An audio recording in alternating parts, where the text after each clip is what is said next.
Zayne Parekh is putting up insane numbers in the OHL, but is there a risk if the Sharks draft him? You're Locked On Sharks, your daily podcast on the San Jose Sharks. Part of the Locked On Podcast Network, your team every day.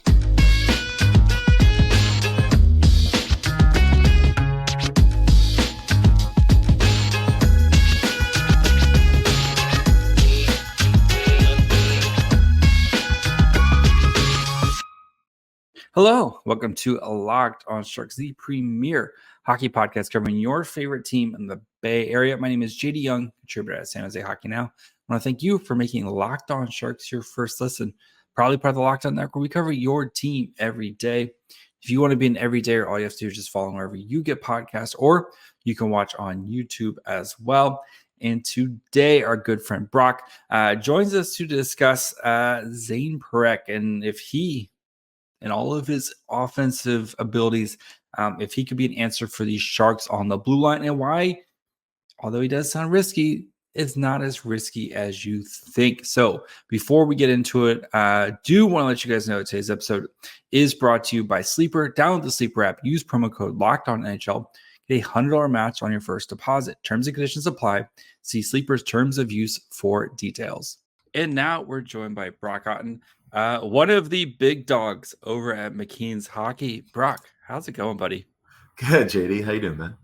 Not too bad. If you want to change your title to that, McKeen's, please just make sure I get some credit for there. But yeah, Brock Otten, big dog at McKeen. So, but we today are going to be talking about not the biggest of dogs, but if you like offense, this guy he's got it in spades. We're going to be talking about Zayne Parekh, a defenseman with the Saginaw Spirit in the OHL.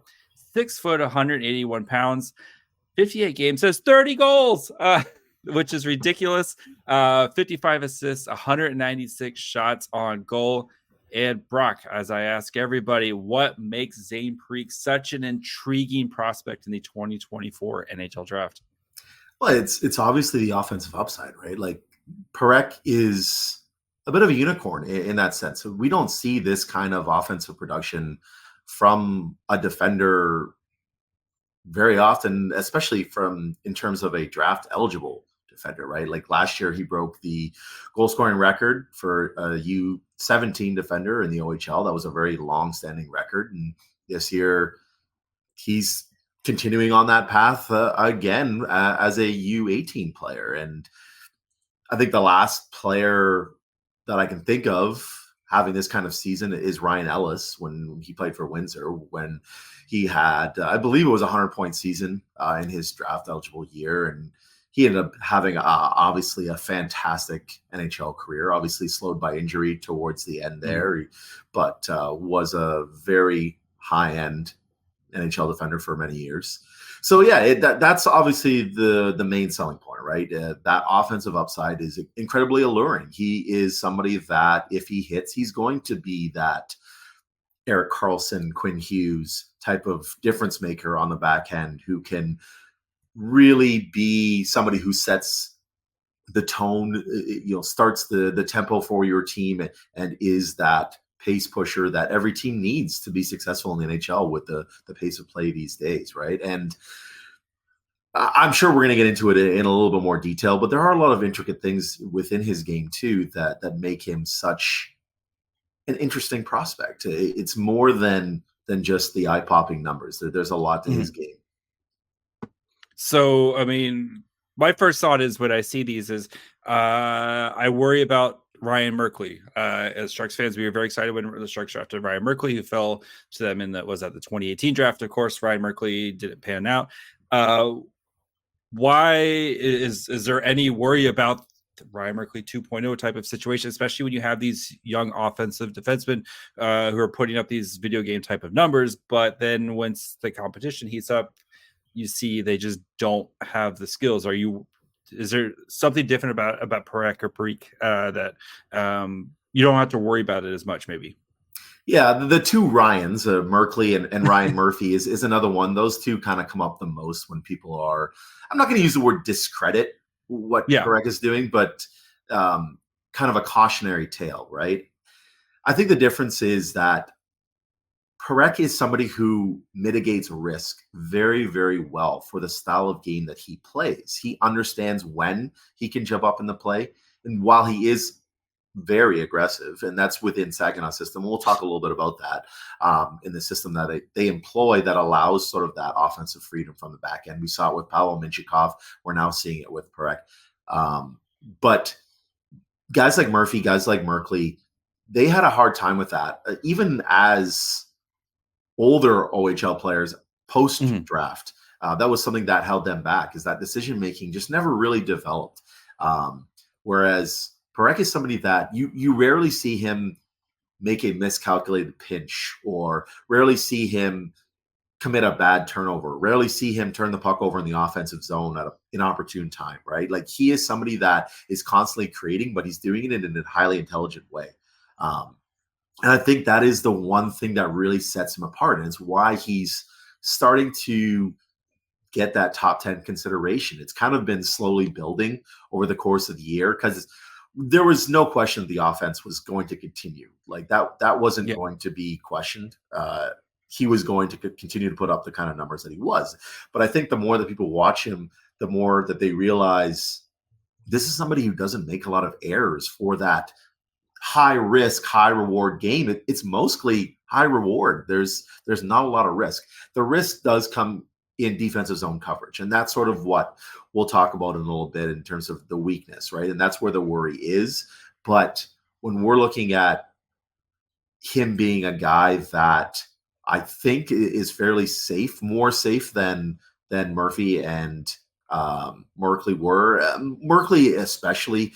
The one thing that he always struggled was that decision making, right? Like, and the effort following those poor decisions, right? It was okay, I've turned the puck over at the blue line. Now I'm going to coast back, and it's a 3-on-1 when I could have neutralized that. That was always the issue with him, right? And it just never improved. It just never did. And you don't see that with Parekh. If anything, I would say when he turns the puck over in the offensive zone, a lot of the time he gets it back. He has a really active stick. He's got such a high processing ability that if he makes a bad pass, quite often he gets it back in the neutral zone, or he gets it back in the offensive zone. And then it's back on the attack, and Saginaw is right in it again. And I think that's very impressive. I think it speaks volumes. It speaks to how well he processes the game, and that IQ just being at such a high level. And that's sort of why I don't worry about the defensive things quite as much as maybe some other people do. So let's get into that, right? I mean, the offense is going to be that's going to be his calling card, right? Is his offense, his decision making, but of course, right, is how can he? Because right, coaches aren't going to throw you out there if you're a massive negative in the defensive zone. So that is the area he needs to work on right there. Is what does he do in his own blue line? Yeah, and let me preface it by saying that Saginaw plays a very open system. So they encourage creativity. They encourage, I'm not going to use the word cheating, but they encourage players to really take chances offensively, especially from the back end. It's what's made them so successful. When you listen to some of their coaches and some of their management talk, that's one thing they've mentioned with Pavel Mintyukov. They've mentioned with Zayne Parekh, and that is, yes, some of those defensive miscues are magnified, but we're okay with them because it's within our system. If anything, our system is bringing to light those as a trade-off for all the offense that he's creating, right? Again, it's that high risk, high reward, right? So yeah, okay, you'd love to see him playing net front in a situation where he gets caught out of position, but there are certain times where other players are covering where now Parekh is an outlet, and it's suddenly a 3-on-1 very quickly, and play is going the other way, and Saginaw is able to capitalize on that, right? And that's just that hybrid system that they employ. It's that new age hockey. It's that positionless hockey that they're working towards, and it's worked really well for them. And I think a lot of people worried a little bit about Pavel Mintyukov transitioning to the pro level as a defensive player, and we've seen him transition pretty seamlessly. I think that there's no question about that, right? So I wonder, okay, so if when an NHL team drafts him and brings him to training camp and talks to him about the system that that particular team wants to employ, with how well he thinks the game, I think he's somebody who's going to catch on very quick. I'm more concerned about the size strength deficits. I think that's going to be the one thing that he has to close very quick. And he does get beat too easily along the wall. He does get beat too easily at net front, because he's going to have to do a better job of defending those areas, those high traffic areas at the NHL level. Yes, he's good with his stick. Yes, his defensive IQ can develop. I think that those areas are going to become strengths for him. He's a highly mobile player. That's going to be a strength for him if he learns to defend aggressively and really not allow the game to come to him, but more so bring it to other attacking players. It's that physicality. Is that going to be something that he's able to overcome, right? And some guys are, and some guys aren't able to do that. And that's going to be the big one for him for sure. All right, before we get into Zayne Parekh's timeline, his development, where he would kind of fit in with the Sharks, just need to take a quick break. We're past the halfway point of the season, Sharks fans. I know it has been a tough one, but regardless of the Sharks' current standings, I want to remind you that you can win big by playing daily fantasy hockey on Sleeper, the official daily fantasy app of the Locked On NHL Network. Sleeper is our number one choice for daily fantasy sports, and especially daily fantasy hockey, because with Sleeper, you can win 100 times your cash in daily fantasy hockey contests. All you have to do is just pick some of your favorite players, whether NHL superstars like McDavid, Crosby, or McKinnon, or some of your favorite Sharks like William Eklund, Mikael Granlund, or Thomas Bordeleau. Record more or less than their Sleeper projections for things like goals, assists, saves, plus minus, and more in a given game. To win 100 times bet on Sleeper, you need to correctly predict the outcome of 8 player stats. You heard me, Sharks fans. You can win 100 times your money playing daily fantasy hockey with Sleeper. So start paying attention and nail your picks so you can start winning big. Use promo code LOCKEDONNHL. You'll get a $100 match on your first deposit. Terms and conditions apply. That's code LOCKEDONNHL. See Sleeper's terms of use for details and locational availability. So it seems like he has a lot of the tools that you want, like in these, I'm very famous for the defenses for nerds go score a lot of points. Because if you're playing most of your time in the offensive zone, you don't really have to play a lot of defense, right? But it seems like, though, he maybe have the physical tools, being at 6 foot 180, but he might be able just to kind of outsmart his opponents for the most part. And again, if you don't have to play defense, you're going to play defense at some point. But if you're not having to play defense 24, like your entire shift, basically what we've seen from the 23-24 Sharks, where you have to play defense every shift because the Sharks just can't get out of their zone.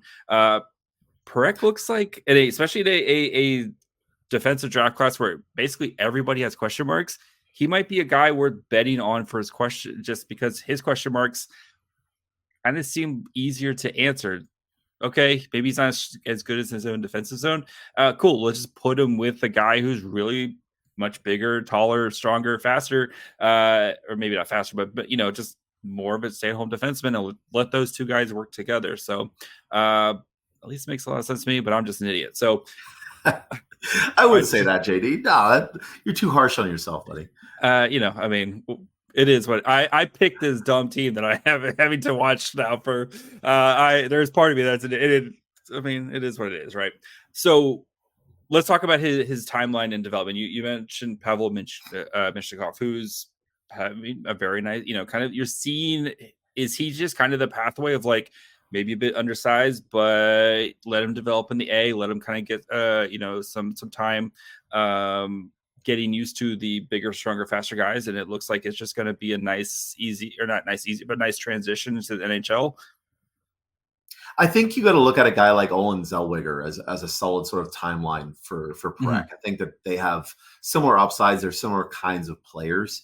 And obviously he's playing in the AHL. He's playing incredibly well as a first-year pro. But he has to play down there. It's not just because of Anaheim's depth as well. I think he needed that time to adjust the pace, to adjust to the strength of the program and trying to defend players that are much bigger than the average WHL player. I think he's somebody that is not going to be able to accelerate the way that Mintyukov was, because he's just that bigger, stronger player. I think that his issues were more on the mental side of things and just trying to figure out how to play within a different kind of system. I think we saw him struggle a little bit when he went to Ottawa after that trade from Saginaw because it was such a different style of play. So yeah, I think Parekh is somebody that is probably still going to need some time in the AHL. I think that it's more so because of the way that Saginaw plays, right? As I alluded to earlier, right? Learning a different kind of system and adjusting to that, where he's going to have to defend more than he currently does. That's going to be hard for him, and it's going to be an adjustment. And it's going to be an adjustment in terms of a trade-off offensively, right? He's not going to be able to do all the things that he wants to do offensively right away until he gets used to playing more in his own end and having more responsibility in his own end, right? And I think he's somebody that you're looking at a bare minimum finishing his OHL career and then playing a year in the AHL, and then you see where he's at after that. I mean, you could kind of even look to the Sharks. I know Shakir Mukhamadoul, much different player, different size, different skill sets, but Mukhamadoul kind of a slow offensive start this year, but because he was kind of focusing on that defensive traits, and then those started clicking, and then you saw the offense start to kind of come, midway through the season, and then you kind of saw the whole package, and it makes a lot of sense, right? Especially with young players when they're kind of focusing on that one thing, especially it's a new thing. Yeah, the offense might take a hit, but that's still kind of in the back. Like he's not going to forget how to play offense, So and those things will start to kind of blend together. So. Where does he kind of fit? I know Sharks pipeline's a little bit funky, but where would you kind of put him in there? I know Will Smith, Quentin Musty, who you and I will talk about Quentin Musty here in a couple of minutes, but probably your 1-2, right? Shakir's probably the top defender. Where would you kind of put him if the Sharks draft him? Where would you kind of put him in there? Yeah, I actually really like him as a fit for San Jose's system, right? You mentioned Shakir, you've got Henry Thrun, you've got Matthias Havlet over in Sweden, right? Thrun's offensive game, I don't think has translated quite as well, maybe as people had hoped. I think that there's still definitely a chance that he can be a quality NHL defender, but I don't think he's going to be a top power play guy or anything like that. Whereas you look at Matthias Havlet, if he does make it, that's probably the kind of role that he's going to have to play. But I don't think he's quite as dynamic as Parekh is. So now you're looking at a situation where we've got all these quality offensive players that are young, right? You've got Will Smith, you've got William Eklund, you've got Quentin Musty, you've got lots of talent offensively in that pipeline.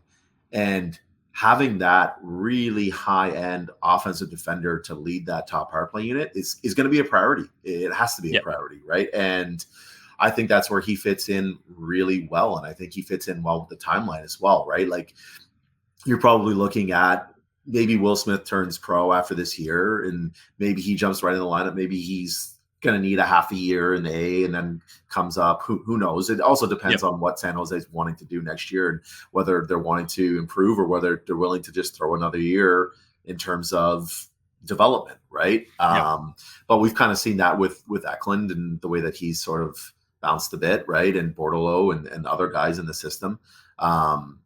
So I think he sort of fits that timeline with those guys as well. I think that I really like the fit. And obviously we already mentioned a guy like Erik Karlsson, and we know that a player like that can have success in the Bay Area. So why not, right? All right. So if he tops out, like peak, what type of player are you looking at as like kind of Parech's absolute tops out ceiling? Yeah, I think a guy like an Erik Karlsson is that top ceiling, right? The offensive upside is the best of any defender in this class. I don't think there's any question to that. Yes, guys like Sam Dickinson have unquestionably a higher floor, right? You're drafting Sam Dickinson. He's going to be definitely a top 4 anchor for you. I can't see there's any way that he's not at least a solid second pairing guy for an NHL team for a long time. You look at Lev Shunov, a guy who has high upside, has better physical tools than Parekh. I don't think he thinks the game the way that Parekh does, but that upside is there. Mm-hmm. Yeah, honestly, I think that there's no question that his offensive upside is the best of any defender in this class, and obviously that makes him incredibly intriguing. And you mentioned something earlier, and I kind of wanted to touch on it. You mentioned some of the other defenders and how deep this class is, and I think the one thing that sort of works against Parekh is these other defenders that are available. They have sort of a similar upside. You look at a Sam Dickens, he doesn't have the offensive upside that Parekh does, but he could end up being a really good, like, number two, right? Like a Darnell Nurse, like a Brady Shea, like that type of really solid number two, number three guy. Lev Shunov, incredibly high upside if he can figure everything else out, right? You look at Carter Yakimchuk, another great example, right? Same kind of skill set, but in a much bigger frame, right? So there's all these guys that have that frame that Parekh doesn't have. You start to wonder, okay, guys like me and you, we're chatting about Zayne Parekh as being a top 10 pick. We're starting to see Parekh come up on those lists. But when push comes to shove and we're at that draft table, our NHL team's really going to take him 7th, 8th, 9th overall when there's other guys on that table who have similar upsides, but definitely a higher floor. Yeah, right. That's fair. So, and it's very fair. But I mean, I think it'd be very interesting because I don't know if you watch the Penguins, or at least keep track of the Penguins pick like we are. That'd be very interesting to use the Erik Karlsson pick to get a guy who could basically become Erik Karlsson, especially if you're looking at like 12, 13, 14, where this pick is kind of trending to be right now. Circle of life, man. It's like Lion King. That would be just one of those fun little nuggets. So, all right, guys, before we finish up and we get to hear some of Brock's thoughts on the 2024 draft, and I give him a hard time about his thoughts on Quentin Musty, just need to take a quick break. Passion, drive, and patience, what brings home the winning trophy, is also what keeps your ride or die alive. eBay Motors has everything you need to maintain your vehicle and level it up to peak performance. From superchargers, roof racks, exhaust kits, LED headlights, and more. Whether you're into speed, power, or style, eBay Motors has got you covered. With over 122 million parts for your number one ride or die, you'll always find exactly what you're looking for with the eBay Guarantee Fit. Your part is guaranteed to fit your ride every time or your money back, because with eBay Motors, you're burning rubber, not cash. With all the parts you need at the prices you want, it's easy to turn your car into the MVP and bring home that win. So keep your ride or die alive at ebaymotors.com. Only exclusions apply. eBay Guarantee Fit only available to U.S. customers. All right. I haven't had you on here to talk about the 2024 draft. So we're going to do that here in 1 second. But first, I have to one small, not very small, Quentin Musty, man. Why do you hate Quentin Musty, and do you want to eat some crow right now?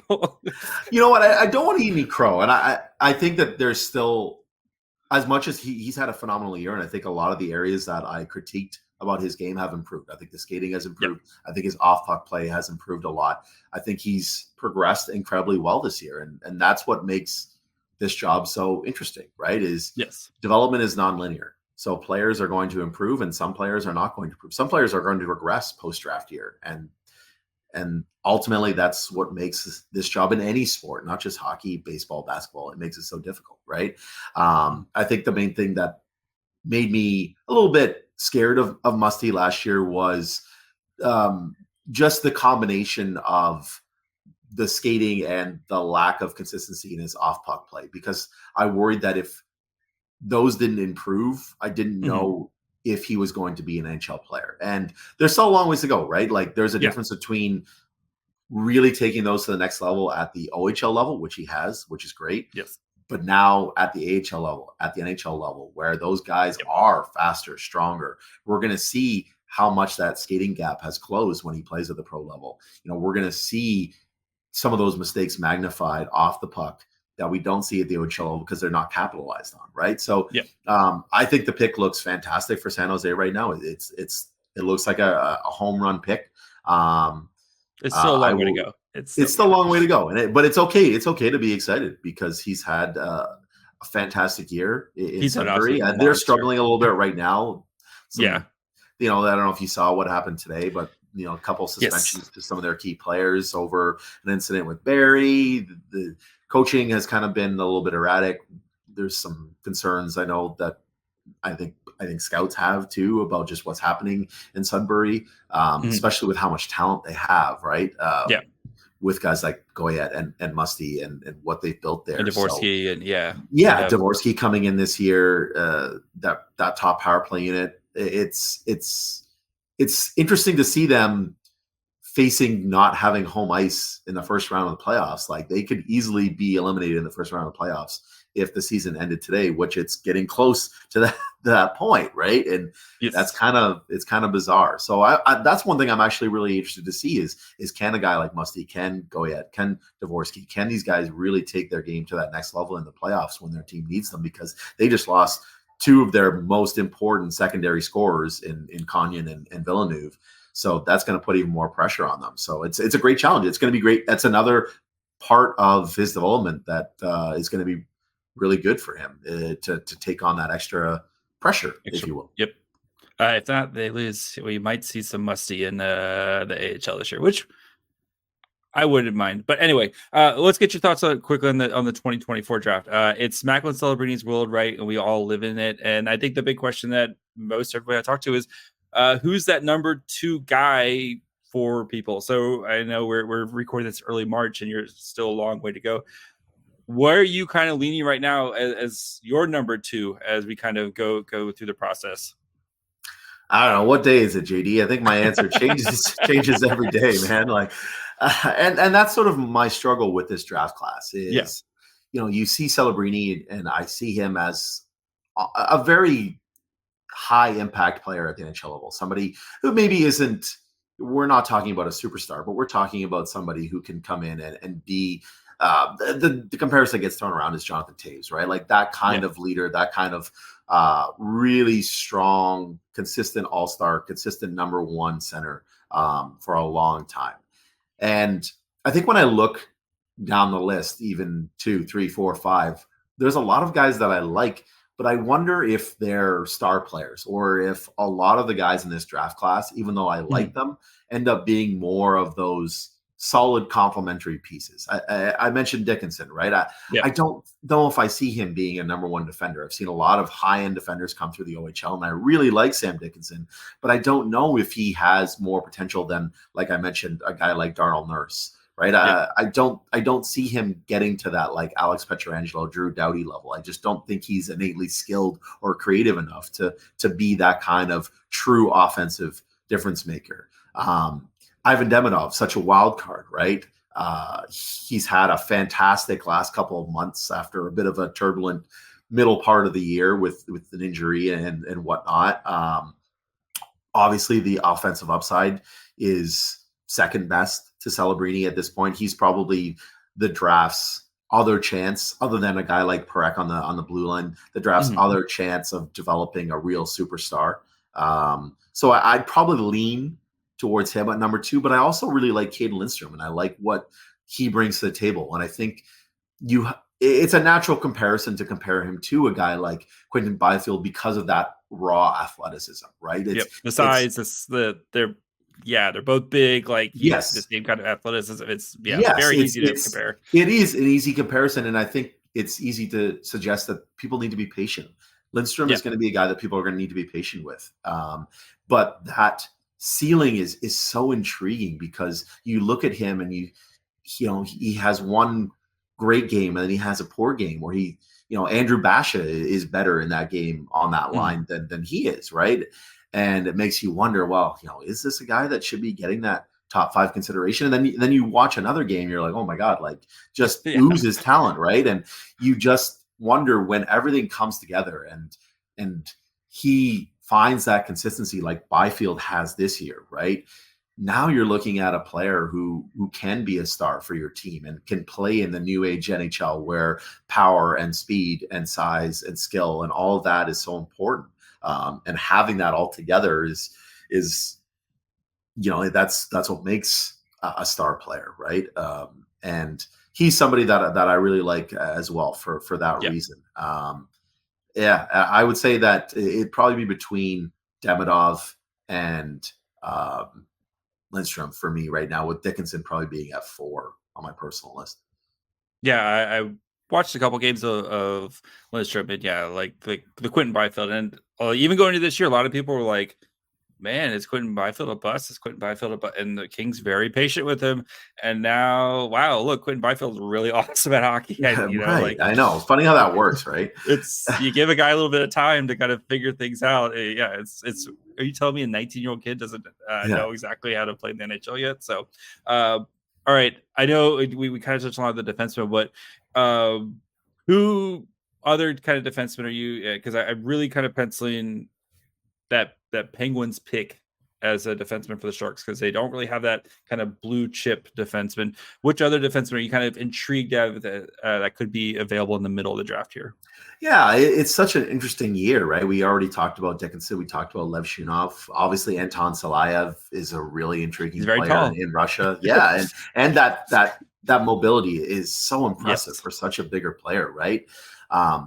There's just, you're going to have development coaches on NHL staffs that are just going to look at him and be like, I can do so much with that kind of player within our system, right? That's kind of why he's going to be so intriguing. And Carter Yakimchuk is another player that has taken such strong steps forward this year to make him an intriguing player. Zayne Parekh, right? Another guy that has had a fantastic year, historic year, really. When you think about his production this season. I have some concerns about his projection. There's a little bit that scares me about him. I think we as a staff at McKeen's, we're very split. Some of us we kind of see like a guy like a Ty Smith in there, or like a Cam York, right? Like somebody who fits sort of that mold more than maybe another more high impact offensive defender. So there is some hesitation there with a guy like him. I'll throw another name at you, and I don't think he's getting that consideration quite yet in that like 12 or 13 range. But one of my favorite defensemen available this year is Alphonse Fry out of Sweden. Anytime I've watched the Swedish U18 team this year, he is somebody that has jumped off the page to me. I think that his skating ability is among the best of any defender in this class. I think that he's somebody who shows really high-end potential at both ends. I think he's very raw in the defensive end, but I think he can get there. I think that if he has a really good U18, like he's played as well as he has at the World Junior A Challenge, at the Five Nations, where he's been a difference maker, if he has that kind of tournament at the U18s, I think he can have that sort of like Tom Villander rise up, where people suddenly realize, okay, like this guy is really good. Like this guy can be a really good player in the NHL. And he's somebody that every time I watch that team, like I said, he really stands out for all the right reasons. All right, we'll get you out of here. Last two questions. One, famously, I asked you this last year, who's the best player other than Bedard? And you said Will Smith. I don't know if you remember. And Sharks fans are pretty happy about that. So 5 years from now, we're looking back at this draft. Who's the non-Macklin Celebrini best player in this draft? Yeah, it's so tough, especially after what we just chatted about, right? Like I could see it going in so many different directions. I would say 5 years down the line, I think if I were to place a bet on it, I would still say Ivan Demidov. And I know that's risky just based on the KHL situation and when he actually comes over. But if you're talking about the upside, offensive upside, right, it's ridiculous. It really is. It's the second best behind Celebrini. So if you're placing a bet on the player that's going to have the highest impact after him, it's got. I think it has to be Demidov. It really does. All right, and then I know again we're beginning of March, but what pick does Zayne Parekh go in the draft? Oh, that's a tough one. And I'm going to tell you, it's not a cop-out. I'm going to tell you why I think this is really tough. I think that while small sample sizes are incredibly dangerous, I think Parekh's play in this year's playoffs and Memorial Cup are going to dictate where he gets drafted. If he struggles in the Memorial Cup this year with Saginaw hosting, I think that's going to have a very negative impact on his draft stock. I think teams are going to look at it. Okay, push comes to shove, we're in the playoffs. This particular style that he employs with sort of that lack of size. Yep. They're now worried that those defensive issues, for lack of a better term, are going to be magnified at the NHL level, right? They're going to make that comparison. They're also going to look at it. Okay, look at who's winning in the NHL playoffs this year, right? Okay, is Zayne Parekh going to be the type of guy who is a fantastic defender on a really poor team, but when you need him to be that really high-end player on a good team, he's just not it. And I think that is going to make or break his draft stock, is his play in this year's Memorial Cup and this year's playoffs, because Saginaw has a lot riding on it, and he is the engine that runs that ship. And if that ship crashes, there's going to be a lot of things magnified within Parech's game, and his weaknesses are going to really come to light for the NHL scouting community.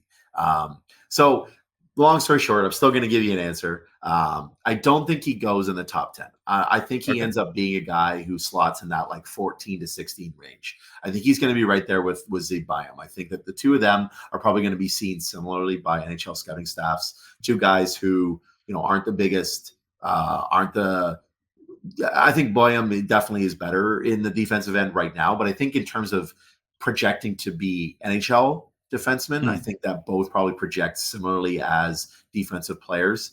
So I think they probably get sort of lumped together in that order, sort of like sandwiched first round range.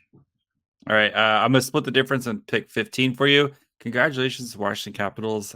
You just drafted. So, Brock, thank you so much. Where can the people find you, buddy?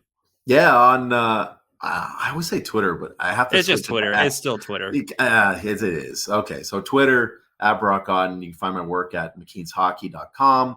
You can find my work on my own site that I've had forever at OHL Prospects. We just released our most recent list at McKeen's Top 100. You can check that out. We've got a YouTube channel now too, which is fantastic, producing some great content there. So head on over to YouTube and subscribe to that as well. Thanks, buddy. We'll chat soon. Yeah, my pleasure.